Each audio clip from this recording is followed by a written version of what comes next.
아멘. 아멘. 예전에 읽었던 책 중에 사막을 건너는 6가지 방법이라는 그 책이 있었습니다. 그 저자가 20대에 그 인생이 굉장히 힘들었던 그때에 죽음의 땅이라고 알려져 있는 사하라 사막, 실제로 많은 사람들이 들어갔다가 거기서 나오지 못하고 죽음을 경험하기도 하는 그 사하라 사막을 횡단을 했습니다. 그래서 그 횡단을 하고 난 다음에, 그리고 이 저자는 실제 이 책을 쓸 때가 50대 컨설턴트로 활동을 하면서 한 번씩 1년에 한 번씩 그 사막을 간대요. 그래서 그곳에서 뭐 초심도 다시 한번 잡고 그 사막의 어려운 환경을 다시 한번 경험을 한다고 하는데요. 이 저자가 그 어려운 사막을 횡단하고 난 다음에 이렇게 하면은 사막을 건널 수 있다라고 이제 6가지 방법을 얘기를 했는데, 그 중에 제일 첫 번째 방법이 뭐냐면요, 지도를 따라가지 말고 나침반을 따라가라, 그렇게 이야기를 합니다. 여러분, 사막을 건널 때 나름 이렇게 준비를 합니다. 뭐 사막이 한강 고수부지 가듯이 그냥 한번 그냥 그렇게 갈 수는 없잖아요, 그렇죠? 그래서 사막을 가려고 하면은 뭐 물도 준비하고 뭐 신발도 준비하고 뭐 여러분들처럼 이렇게 마스크도 다 준비하고 태양을 가릴 수 있는 모자와 뭐 이런 거 준비합니다. 그리고 잘 보고 갈 수 있는 지도도 준비하죠. 그런데 이 저자는 사막을 경험해보고 난 다음에 그 지도를 믿고 가서는 사막에서 나올 수 없고 오히려 뱅뱅뱅뱅 돌다가 거기서 빠져나오지 못하고 죽을 수 있다는 것입니다. 왜냐하면요, 사막은 그 사막의 모래바람이 하도 이렇게 심하게 불기 때문에 분명히 이 지도에는 사막에 그 산이 있고 모래 언덕이 있어야 되는데 이 모래 언덕이 수시로 변한다는 것입니다. 그래서 왼쪽에 있던 모래 언덕이 오른쪽에 있기도 하고, 그래서 지도 보고 그 모래 언덕 보고 따라갔다가는 뱅뱅뱅 돌아서 결국은 사막을 나오지 못하고, 그래서 지도보다는 뭘 봐야 되냐면요, 나침반을 봐야 된다는 겁니다. 여러분, 나침반은요 방향을 보여주죠, 그렇죠? 방향. 지금은 사실은 여러분 지도를 많이 안 보시는데 여기 좀 나이 드신 분들은 예전에 운전하거나 이러면은 다 지도 보고 다녔거든요. 그래서 몇 번 도로 가서 뭐 이렇게 뭐 어디에 삼거리에서 우회전하고 뭐 그렇게 길 물어볼 때도 그렇게 하고 그 지도 보고 갔는데, 그런데 나침반을 보고 가면요, 요즘은 뭐 내비게이션이 다 알려주잖아요. 아주 친절하게 뭐 앞에 뭐 몇백 미터 앞에 뭐가 있고 뭐, 그래서 점점 이 내비게이션이 없으면 막 두려움까지 막 생기고 막 그러는데요. 근데 이 나침반은요 더 이렇게 자세하게 안 알려줍니다. 방향만 알려줘. 방향. 예. 이 가다가 뭐 강이 나올지, 가다가 산이 나올지, 가다가 어떤 계곡이 나올지는 전혀 안 알려주고 방향만 나옵니다. 두려울 수 있죠. 그런데 그 방향으로 가면요 최소한 이렇게 뱅뱅 돌거나 그러지 않아요. 결국은 가면은 목적지에 도달할 수가 있습니다. 좀 불안한 마음이 있긴 하지만, 그래서 사막을 건너는 이 저자가 이야기하는 것은 그렇게 좀 두려움과 그런 마음이 있지만 그 나침반을 보고 방향을 보고 나아가라고 그렇게 이야기를 합니다. 여러분, 하나님은요 이스라엘 백성들을 출애굽 시키셨습니다. 애굽에서 노예 살고 있던 400년의 노예 살고 있던 그들을 하나님께서는요 하나님의 기적의 방법으로 10가지 재앙을 베풀어 주셔서 이스라엘 백성들을 애굽에서 말 그대로 끄집어 내셨습니다. 여러분, 노예 생활을 하고 있던 이스라엘 백성들이 당시 가장 최강대국이었던 애굽에서 노예 생활을 끝마치고 나올 만한 가능성은 제로입니다. 뭐 갑자기 뭐 애굽에 무슨 뭐 정권이 바뀌었다든지, 뭐 주위에 있는 어떤 큰 뭐 강대국이 뭐 애굽을 쳐들어왔다든지, 뭐 무슨 큰 뭐 흉년이나 뭐 어려움이 질병이 있었다든지, 그런 하등의 이유 하나 없이 멀쩡히 잘 있던 노예 생활하고 있던 이스라엘 백성들이 독립을 해서 거기서 나올 수 있다는 가능성은요 전혀 없습니다. 근데 하나님께서 10가지 재앙을 베풀어 주셔서 거기서 나올 수 있었습니다. 그래서 또 홍해까지 갈라주셔서 뒤쫓아오는 모든 애굽에 있는 그 군대들을 다 수장시키셨습니다. 여러분 뭐 홍해가 심심하면 한 번씩 이렇게 갈라지고 하는 그런 데가 아니에요.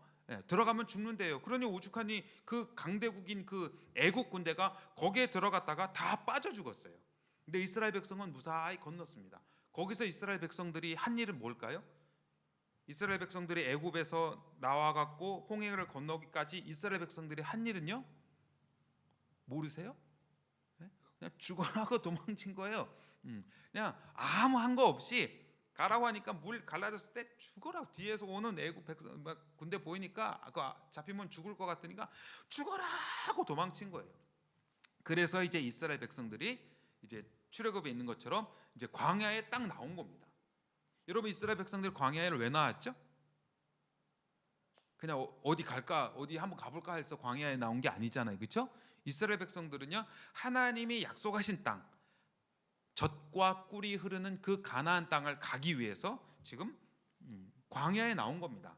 그래서 나중에요 이스라엘 백성들이 정탐을 보내거든요. 가데스 바네에 가서 물론 이제 그 정탐 갔다 와서 막 그 땅 들어가면 죽는다. 그 땅 거기 사는 사람들 아낙 자손 보니까 엄청나게 막 거인이고 우리는 메뚜기다 메뚜기 들어가면 죽는다. 막 그래서 부정적인 보고를 해서 죽긴 죽었지만 이스라엘 백성들 20세 이상이 죽었지만 갔다 와서 뭐라고 이스라엘 백성들에게 보고를 했냐면요.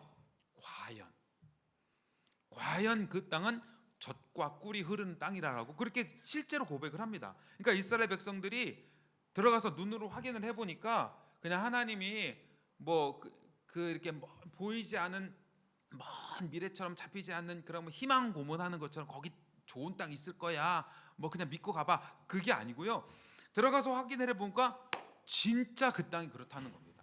진짜 그 땅이 하나님이 말씀하신 대로 하나님 거짓말 하나도 안 보태시고 정말 젖과 꿀이 흐르는 축복의 땅이라는 겁니다. 그래서 이스라엘 백성들이 이제 그 땅을 향해서 가기 위해서 지금 이스라엘 백성들이 광야에 나왔습니다. 여러분 오늘 본문이 기록되고 있는 이 출애굽기서는요. 이스라엘 백성에게 있어서는 아까 초반에 말씀드렸던 것처럼 광야를 건너는 방법에 대해서 알려주는 책입니다. 결론부터 말씀을 드리자면요. 이스라엘 백성들이 광야를 건너는 방법이 뭘까요? 경로를 잘 짜서? 안 그러면 무슨 광야에 지날 때 필요한 많은 물품들을 준비해서요? 아니면 무슨 경험자들이 있어서요? 절대 아닙니다. 한 가지밖에 없습니다. 하나님과 동행하는 것입니다. 하나님 따라가면 광야를 잘 지나올 수 있고 하나님 따라가지 못하면은 죽을 수밖에 없는 것, 그것 알려주는 것이 바로 출애굽기서입니다. 그러니까 지도 보듯이 지도만 보고 가듯이 뭐 여기에 있으면 그 이렇게 눈에 보이는 대로 그 모래 언덕 보고 그렇게 따라가면 안 된다는 겁니다. 이스라엘 백성들 눈에 보일 때는 광야는요 물이 없는 곳이에요. 그런데 하나님은요 그 물 없는 곳에서 반석에서 샘물이 나오게 하셨습니다. 안 믿어지세요? 예, 여러분 아멘을 좀 하셔야죠. 예, 안 그래도 여러분 제가 마음이 참 힘든 게 안 그래도 지금 이렇게 이 마스크 끼고 있고 여러분이 웃는 건지 뭘 듣는 건지 전혀 반응이 없으시기 최소한 이 정도는 좀 해주세요. 하나님 이스라엘 백성들이 물이 없는 곳에서 하나님의 반석에서 물이 나게 하셨습니다. 이스라엘 백성도 눈에 볼 때는 아무것도 먹을 것 없는 그곳에서요 하나님은 매일 아침 만나를 내려주셨습니다. 고기 먹고 싶다고 그렇게 불평하고 여러분 얼마나 그 어른들이 고기 먹고 싶다고 통곡을 했어요. 고기 먹고 싶다고 그래서 막 거기 돌아가야 된다고. 거기를 도대체 어떻게 나왔는데 어떻게 홍해를 건너서 왔는데 다시 고기 때문에 마늘과 부추 먹었던 거 그거 먹고 싶다고 거기 다시 돌아갈 거라고 그렇게 통곡을 하고 막 그래요. 그러니까 하나님이 에라 시커 먹어라 그리고 막 메추라기를 실컷 주셨어요. 실컷 아주. 여러분 그렇게 해서 이스라엘 백성들이 광야를 건너게 하셨습니다. 여러분 마찬가지입니다. 우리 삶 가운데서도요. 우리 역시 힘들면 하나님이 없는 것 같고 어려운 일 닥치면 하나님이 날 사랑하지 않는 것 같고 여러분 우리도 눈에 보이는 것 때문에 수시로 그렇습니다. 여러분 그렇지 않나요? 안 그러신 척 하시는데 그러다 하나님이 좀 우리 기도에 들어주시거나 뭐 어떤 일을 있으면 하나님 맞아. 하나님 살아계시는 것 같아. 맨날 우리는 하나님의 생사를 확인해요. 어떨 때는 살아계신 것 같고 또 어떨 때는 안 계신 것 같고 막 그러면서 살아갑니다. 여러분 그럴 때에 눈에 보이는 것 그것대로 따라가지 말고 오늘 이스라엘 백성들처럼 그 광야를 지낼 수 있는 단 한 가지 방법, 하나님과 동행하면 그 광야를 지날 수 있었던 것처럼 여러분 모두도 오늘 이 말씀을 통해서 우리의 삶 가운데에 여전히 역사하고 계시는 그 하나님과 동행하신 여러분 되시길 주님의 이름으로 축원드립니다. 아멘. 여러분 광야 한복판에 서 있는 이스라엘 백성들에게 하나님께서 하나님을 신뢰하는, 하나님을 동행하는 방법을 알려주시기 위해서 하나님이 먼저 하신 것이 있어요. 그것은 바로 이스라엘 백성들에게 율법과 성막에 대해서 가르쳐 주셨습니다. 여러분 이 창세기, 이 출애굽기가 이제 40장으로 되어 있는데요. 이스라엘 백성들이 이제 그 출애굽한 게 한 13장쯤 되거든요. 13장 이후에 그 13장까지는 재밌죠. 예. 여러분 우리가 매년 연초에 다짐하잖아요. 올해는 기쁘고 성경 읽도 가리라. 그래갖고 창세기 재미있게 아주 뭐 재밌잖아요. 막 드라마틱하게. 그리고 막 출애굽기 시작해서 막 10가지 재앙 나오고 하면은 재밌게 잘 읽다가 막히는 게 어디냐면 요 13장 요 원절입니다. 13장 지나면서부터 뭐 처음에는 조금 뭐 무럽다고 뭐 투정하고 먹을 거 없다 투정하고 그래서 좀 볼만한데 이제 14장 지나가부터 그때부터 이제 우리를 힘들게 하는 게 율법 나오죠. 더더군다나 이제 23장 지나가면은 막 성막 짓는 얘기가 나와요. 성막. 세상에 뭐가 뭐 몇 규빗이고 그 가로를 우리가 왜 알아야 되고 높이를 우리가 왜 알아야 되는지 하나님은 정말 네가 이기나 내가 이기나 해보자 하실 정도로 그거를 그냥 너무 자세하게 해요. 너무 디테일하게 막 우리가 막 시험에 들 정도로 막 그만큼 하나님이 성막에 대해서 이 거의 40장 마무리할 때까지 성막 이야기예요. 성막. 그래서 뭐는 얼마 크기 뭐 어떻게 하고 무슨 재료는 또 뭘로 하고 그거 어디다가 둬야 되고 어떻게 보관해야 되고 그런 내용들을 쭉 하십니다. 여러분 하나님은요 이스라엘 백성들에게 처음 가르치신 것이 바로 이 율법과 성막. 여러분 이게 뭘 뜻할까요? 여러분 율법하고 성막은요 다른 게 아니에요. 여러분 성막이 뭐 하는 데죠? 그렇죠? 뭐 힘들면 들어가서 쉴 수 있는 뭐 쉬는 휴게실이 아니잖아요. 성막은 뭐냐면요 예배 드리는 곳이에요. 여러분 이렇게 하나님께 예배 드리는 곳. 그러니까 하나님이 이스라엘 백성들이 제대로 광야를 지나가기 전에 뭐부터 알려주시냐면요 예배 드리는 것부터 알려주시는 거예요. 성막이 이런 데고 너희가 이렇게 예배를 드려야 살 수 있다. 그거 알려주시는 겁니다. 여러분 예배는요 우리가 나와서 어떤 우리가 이렇게 뭐 우리의 어떤 것을 이렇게 즐기는 그런 것이 아니고요. 예배는 한마디로 얘기하면요 하나님께 집중하는 겁니다. 그러니까 여러분 예배를 우리가 뭐 어디에서 드리든 여러분 이곳에서 이렇게 대면으로 예배를 드리든 비대면으로 지금 이렇게 인터넷을 보시고 이렇게 예배를 드리든요 우리가 만약 이 예배에 하나님께 집중하고 찬양에 집중하고 말씀에 집중하고 하면요 어느 곳에 있어도 여러분 괜찮습니다. 문제는 비록 이곳에 나와 있지만 앞은 이렇게 보면서 우리의 정신은 우리의 생각은 다른 데 있고 하나님께 집중하지 못한다. 그러면요 여러분 그 예배는요 하나님이 받으실 만한 예배가 아니에요. 광야에서는요 다른 것이 없어요. 여러분 광야가 뭐가 있겠어요? 제가 사막을 가봤거든요. 모래만 있고 광야에서는 물 마셔도 물에서도 막 모래가 나오더라고요. 뭐가 있겠어요? 여러분 광야는 아무것도 없어요. 그냥 하나님께만 집중할 수 있는 데가 광야입니다. 여러분 비대면으로 이르는 이 코로나 시대가 굉장히 힘들잖아요. 그렇죠? 뭐 여러분 다 안 힘든 척하고 계시는데 저는 힘들더라고요. 제가 이렇게 선교지에서 들어와서 그 인터넷으로 예배를 요즘은 눈치 보여서 막 다른 교회 이게 선교사 모르는 사람 저희 동네에도 이제 교회가 있잖아요. 그런데 가면은 정말 왜 왔냐는 식으로 막 이렇게 쳐다봐요. 와 민폐가 이런 민폐가 없어요. 야 내가 못 올 때 왔구나. 함부로 와서 예배를 드리면 안 되는구나. 예배를 가더라도 어디 가도 꼭 거기 예배 드리러 가도 괜찮겠습니까? 이게 물어보고 가고 하는 그런 시대예요 지금. 여러분 우리가 뭐 이렇게 비대면으로 막 예배 드리는 게 예배 쉽던가요? 그 인터넷 보고 이렇게 앉아서 예배 드리는 게요, 이게 웬만한 집중력이 아니면요 금방 딴 생각 나고 예배에 집중할 수가 없어요. 그런 시대에 우리가 지금 살고 있어요. 그런데요, 이게요 오히려 여러분 다르게 생각하면요, 코로나 시대이기 때문에 다른 것 할 게 없기 때문에요, 예배에 하나님께 집중할 수 있는 오히려 더 좋은 기회가 될 수가 있다는 겁니다. 여러분, 광야를 통해서 하나님께서 알려주시는 것, 그것은 바로요 이스라엘 백성들이 예배드리는 방법, 예배드리는 장소, 예배를 받으시는 그 하나님이 어떠한 분이시는지 하나님께서 알려주십니다. 그리고 그래서요 광야에서는요 오늘 본문에 나와 있는 것처럼 여호와의 임재의 상징이 될 수 있는 구름이 보이는 곳이 광야입니다. 여러분 34절로 함께 보실까요? 오늘 본문 34절에요 구름이 회막에 덮이고 여호와의 영광이 성막에 충만하다고 그렇게 있습니다. 다시 35절의 이야기입니다. 이는 구름이 회막에 덮이고 여호와의 영광이 성막에 충만하였다라고 성경은 기록하고 있습니다. 여러분 아시나요? 이 구름과 이 여호와의 영광은요 가나안 땅 들어가서는 더 이상 나오지 않습니다.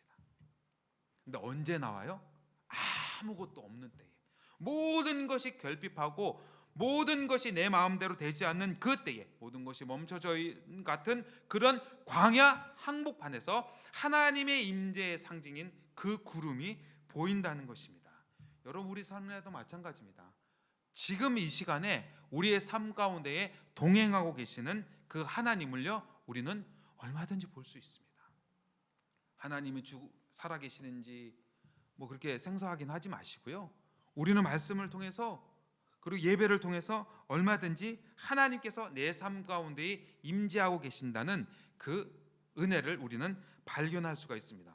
여러분 문제는요 하나님이 우리하고 동행하지 않아서가 문제가 아니고요 우리 편의 문제입니다. 우리 편에 내가 못 보는 거죠.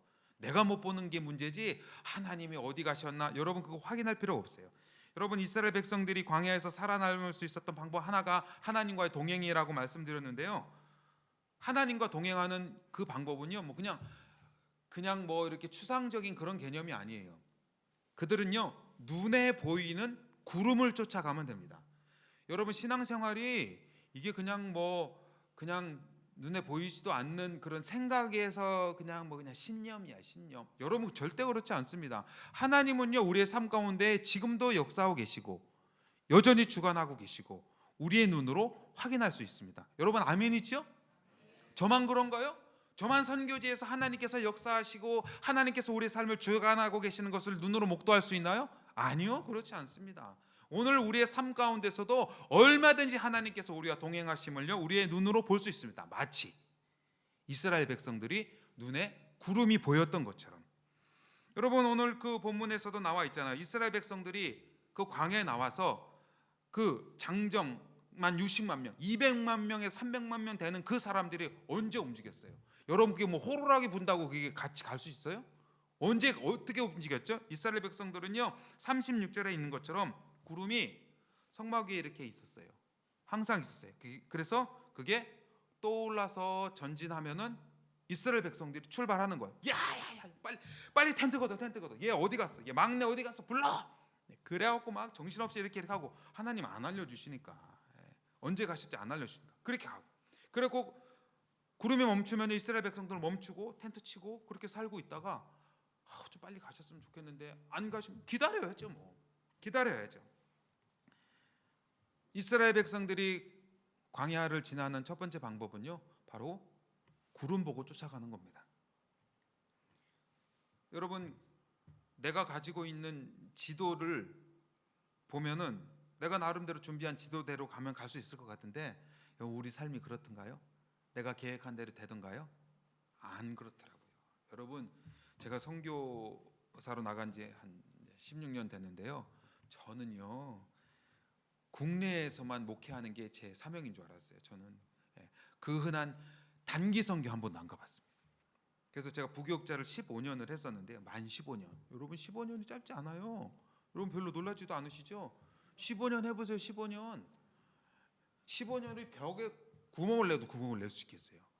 15년을 했기 때문에 저는 당연히 하나님, 저는 국내용입니다. 국내용. 해외 선교는 아무나 가는 게 아닙니다. 예. 저 사람을 보내시죠. 그렇게 했어요.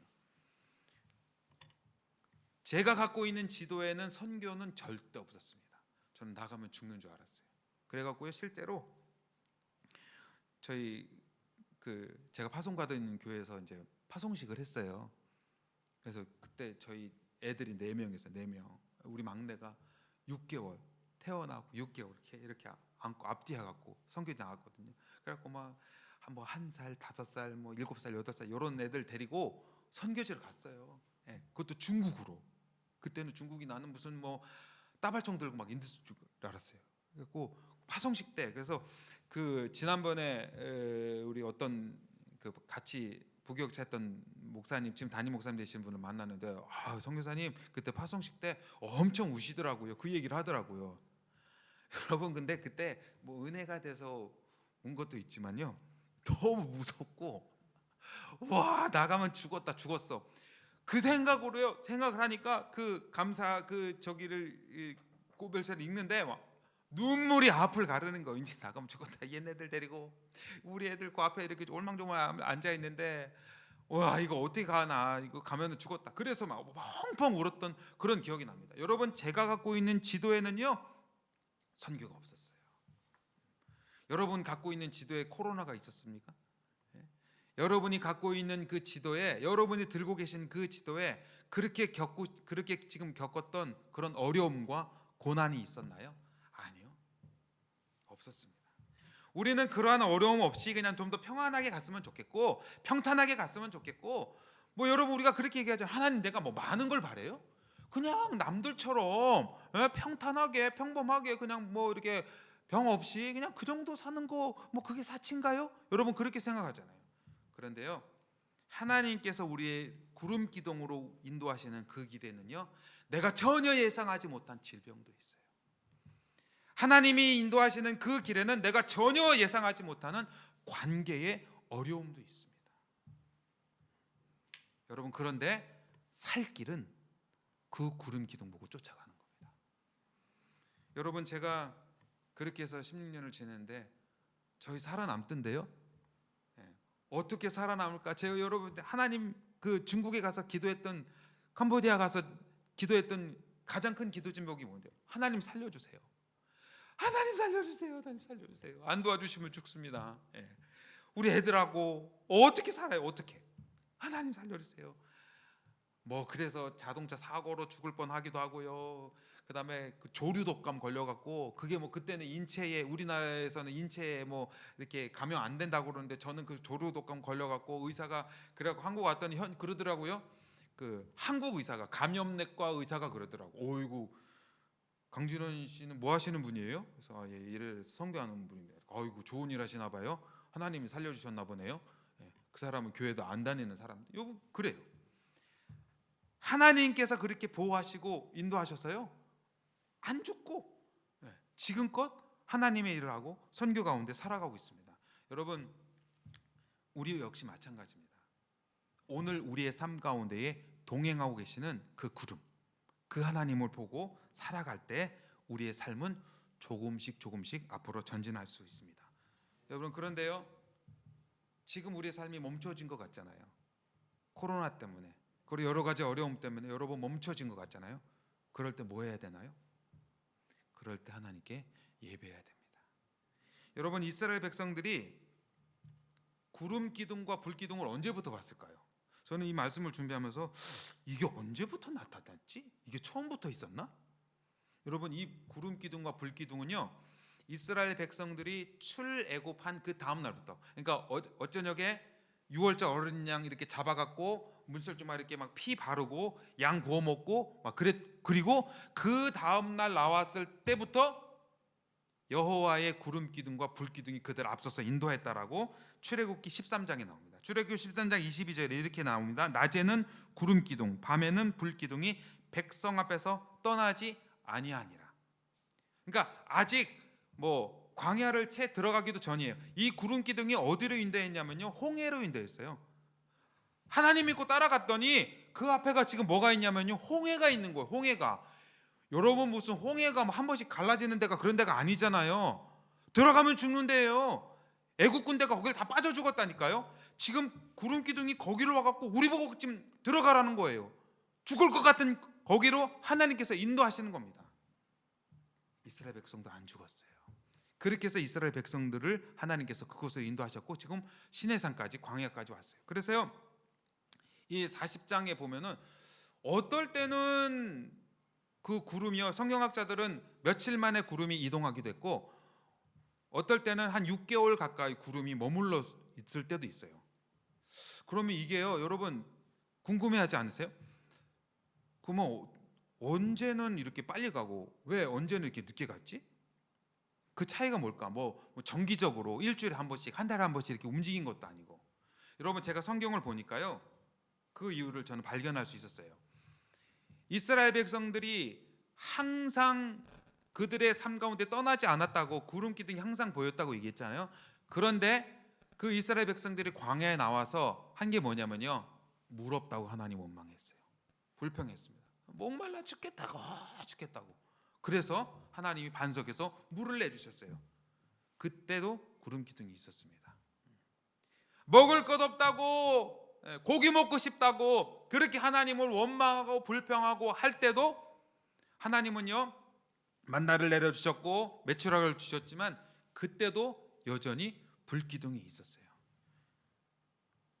여러분 심지어 32장에 와서는 모세가 시내산에 그 율법 돌판 받으러 올라갔을 때 이스라엘 백성들은 밑에서 우리를 인도하신 여호와가 어디 갔냐고, 우리를 인도하신 하나님이 어디 갔냐고, 없다 이겁니다. 죽었다 이거예요. 그래서 아론 보고 그 신을 만들어내라는 겁니다. 그래서요 아론은 그 사람들한테 이 귀걸이하고 금붙이 다 받아왔고 금송아지를 만들었어요. 그 금송아지를 만들어서 그렇게 난리를 치던 그 밤에 여호와의 불기둥은 여전히 있었습니다. 여러분 그러니까요 그럴 때는 구름기둥 불기둥이 움직이지 않습니다. 이스라엘 백성들이 그렇게 범죄하고 하나님 원망하고 하나님을 떠나갔을 때에 그들이 예배를 제대로 드렸겠어요? 예배의 실패입니다. 이스라엘 백성의 실패는 예배의 실패였어요. 그래서 그들이 다시 정신 차리고 하나님 앞에 회개하고 하나님의 은혜를 경험하고 다시 하나님 앞에 예배의 자리로 나왔을 때 그때 비로소 구름 기둥은 올라갔습니다. 그거 보고 이스라엘 백성들이 따라갔던 것입니다. 여러분들은 언제 하나님의 동행하심이 잘 느껴지시나요? 물론 성공할 때보다 어려울 때 하나님의 동행하심이 잘 느껴져요. 여러분 그렇지 않습니까? 우리가 배부르고 등 따시면 하나님 잘 안 찾잖아요. 기도를 해도 뭐 그냥 나이스하게 뭐 주님 주여 이렇게 하잖아요. 여러분 어려움을 겪어보세요. 저는 선교지에서 생활비가 톡 떨어져 본 적이 있어요.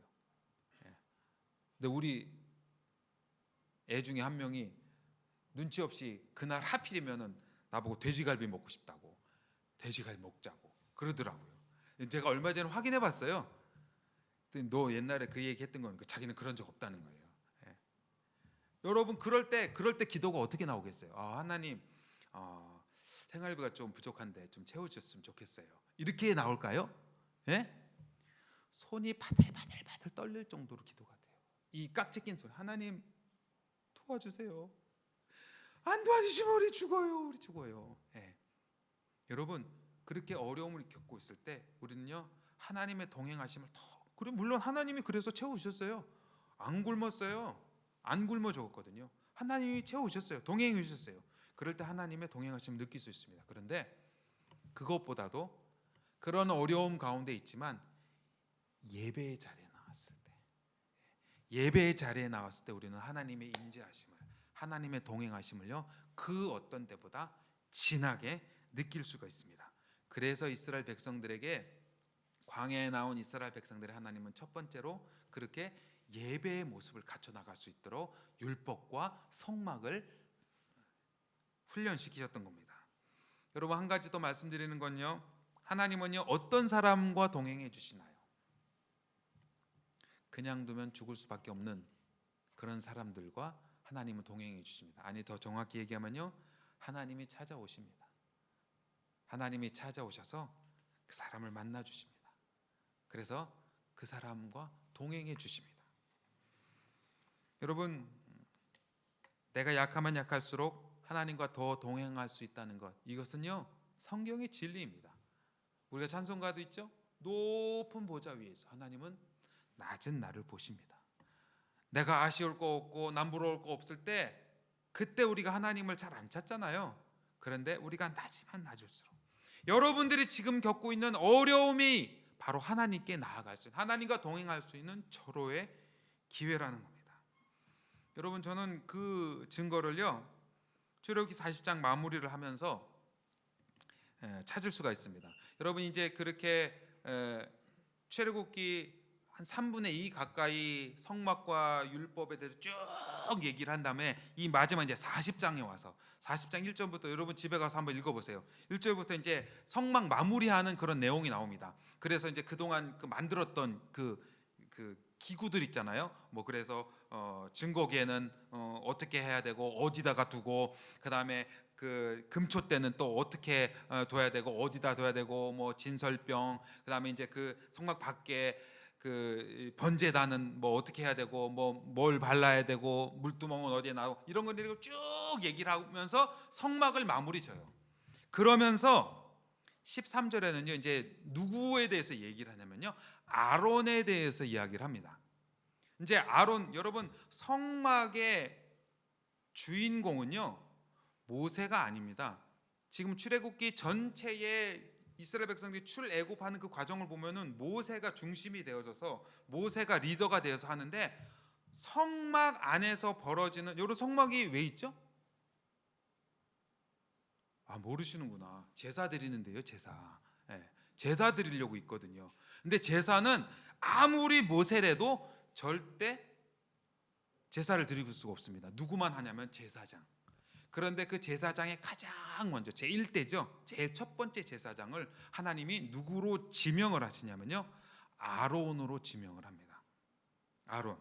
그래서 13절에 40장 13절에 이렇게 이야기합니다. 아론에게 거룩한 옷을 입히고 그에게 기름을 부어 거룩하게 하여 그가 내게 제사장의 직분을 행하게 하라. 대제사장이죠. 그래서 아론의 자손들만 제사장 일을 할 수 있도록 하나님께서 지명하셨습니다. 아론이 어땠을까요?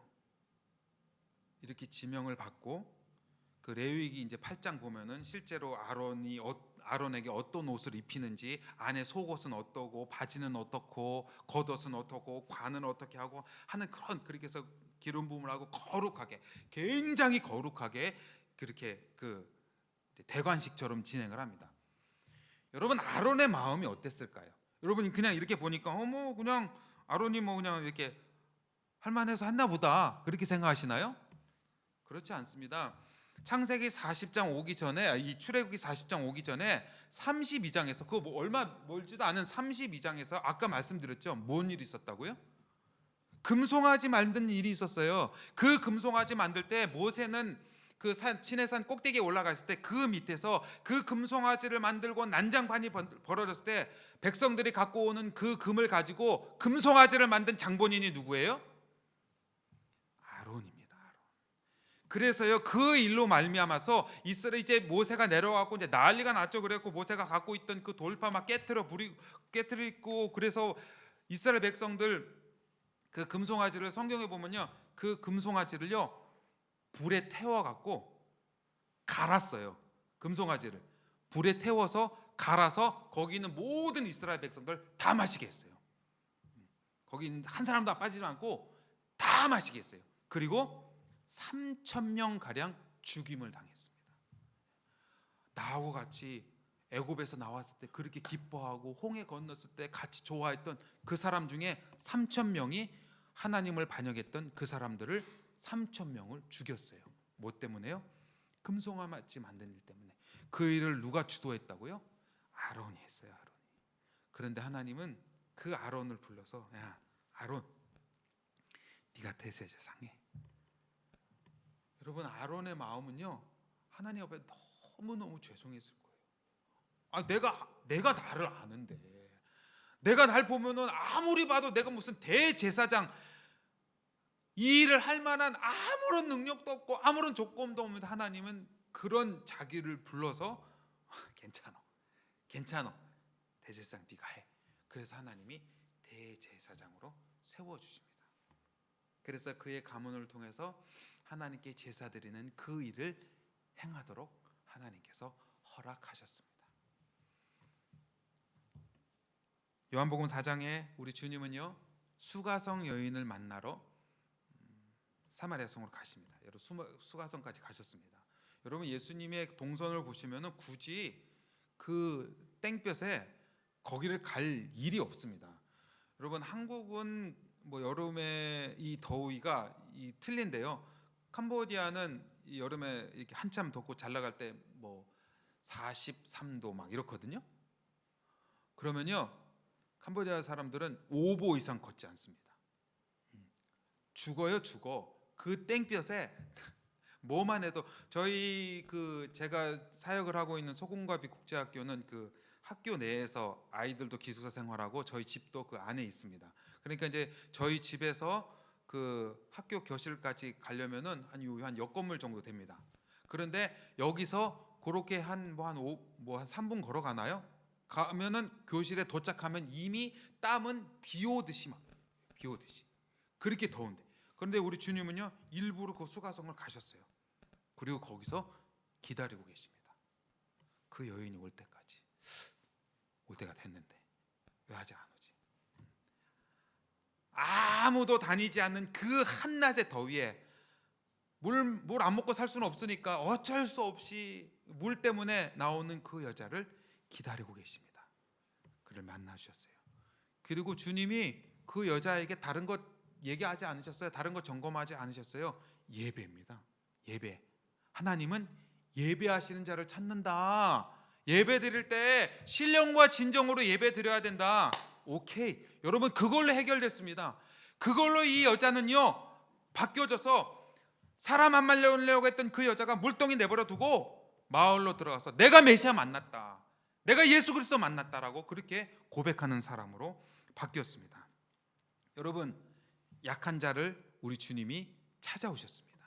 우리 주님은요 지금도 우리의 삶에 찾아오고 계십니다. 여러분 하나님이 우리와 동행하고 계심이 잘 안 느껴지실 때가 있죠. 지금 환경이 그렇죠. 그런데요 여전히 동행하고 계십니다. 우리의 눈을 들어서 보기만 하면 내가 약하면 약할수록 하나님은 더 우리와 동행하고 계심을요 얼마든지 발견할 수가 있습니다. 여호와의 구름은요 지금도 우리 곁에 계세요. 여러분이 손 뻗으면은 닿을 만한 그곳에 하나님은요 함께 계십니다.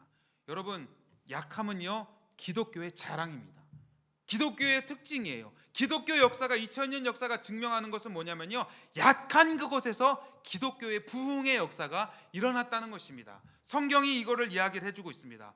저의 삶 역시 그것을 하나님께서 보여주고 계십니다. 여러분 저는요 강지성 척추염이라는 그 병을 앓고 있어요.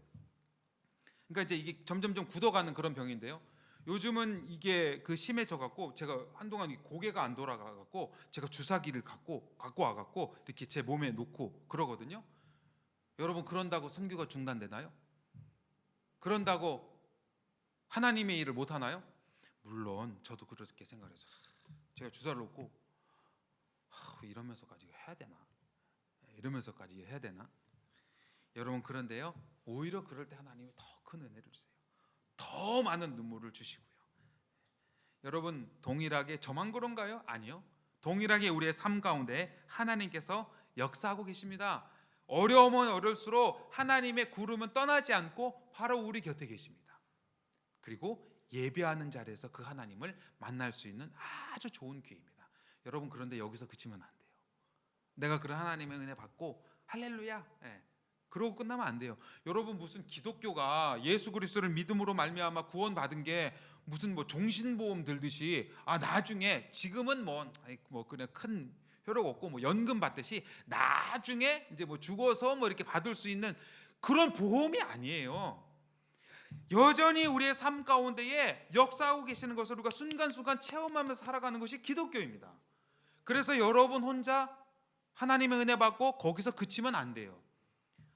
하나님 대신에 동행해 줄 사람, 그분을 찾아서 여러분이 하나님 대신에 그분들과 동행해 줘야 돼요. 이 자리까지 나아가야 됩니다.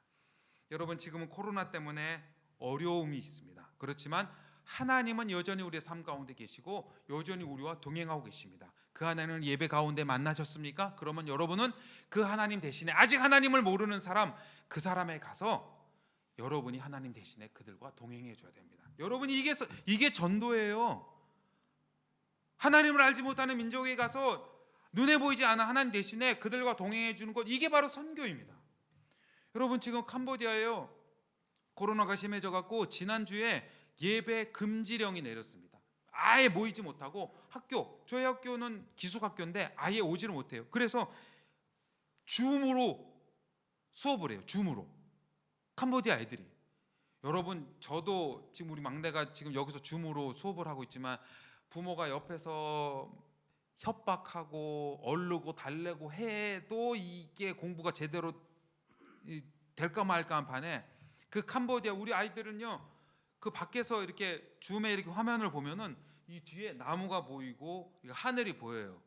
그냥 뭐 걔네들 방이 없으니까 그냥 밖에서 이 핸드폰으로 그렇게 보고 수업을 해요.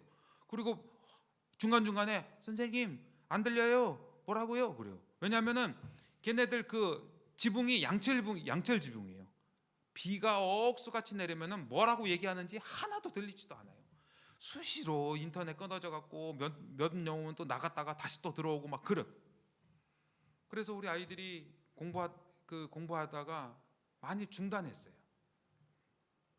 여러분, 하나님과 동행하는 것, 저만 하는 것이 아니고 그런 영혼들을 위해서 여러분들이 기도하셔야 됩니다. 사랑하는 여러분, 말씀을 맺겠습니다. 출애굽기 마지막에는 모세는요, 우리가 이렇게 출애굽 잘했다, 다른 것 강조하는 것이 아니고요, 하나님의 임재의 상징인 구름을 강조합니다. 그 구름이 보면 사막에서 살아갈 수 있습니다. 하나님이 우리와 함께 계신의 증거입니다. 이스라엘 백성들이 광야 40년 동안 그 구름을 보고 하나님과 동행함으로 광야의 모든 세월 시간들을 해서 살아남을 수 있었던 것처럼, 오늘 이 시간 코로나로 말미암아서 힘든 이때에 여러분 매일의 삶 가운데에 여러분 하나님 동행하시는 그 구름을 찾아내셔야 돼요. 그래서 큐티 하셔야 되고요, 그래서 예배 자리 나오셔야 되고, 그래서 기도해야 됩니다. 그러면 우리의 손 뻗을 만한 그곳에서 하나님께서 우리를 만나 주시고 우리를 붙들어 주셔서 여러분을 통하여서 여러분 대신에, 하나님 대신에 하나님 알지 못하는 그 사람들과 동행하는 우리의 삶을 통하여서 하나님의 영광이 여러분 모든 삶 가운데에 나타나시기를 주님의 이름으로 축원드립니다.